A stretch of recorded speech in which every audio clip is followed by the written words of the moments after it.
আমি তো ঘুম থেকে উঠছি না, এমন সময় বাতিজি আমাকে ফোন করে বলেছে যে কাকু তুমি একটু হসপিটালে যাও, বাবার কী যেন হয়েছে।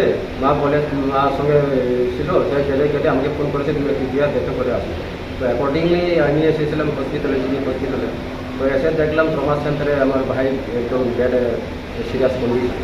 ওইখান থেকে ডাক্তাররা যতদূর সম্ভব চেষ্টা করেছে, সিটি স্ক্যানিং করিয়েছে, তারপরে করার পরে তারা এখন পাঠিয়ে দিয়েছে আইসিইউ। কি শুনছেন, কি হয়েছিল? আমি শুনেছি যে অটো একটা অটো সকালে বড় ভাইয়ের মর্নিং ওয়াক করতে আসলো, এমন সময় পিছন দিকে এত অটো টাকা দিয়ে ফেলে দিয়ে গেছে। আমি যা ওটাই শুনেছি। অটোটা আটক করা গেছে না? অটোটা আটক করা গেছে না এরকম শুনছি, হ্যাঁ, কারণ অটো তো ব্যাগে গেছে এরকম শুনেছি। আপনার ভাইয়ের নাম কি? আমার ভাইয়ের নাম কিরুদ্দেব বর্মা। বয়স কত? বয়স 57, 50। কি করতো? এলআইসিতে চাকরি করে। কোনখানে বাড়ি আপনাদের? বাড়ি বড় ভাই এখন বাড়ি নন্দননগরে, কি ওই যে ডনবস্কো স্কুলের জাস্ট ওইখানে একটা বুবা কে যেন আছে, স্কুল আছে, স্কুলের সঙ্গেই বাড়ি। নন্দননগর এরিয়াতেই? হ্যাঁ। অ্যাক্সিডেন্টটা হয়েছে কোনখানে?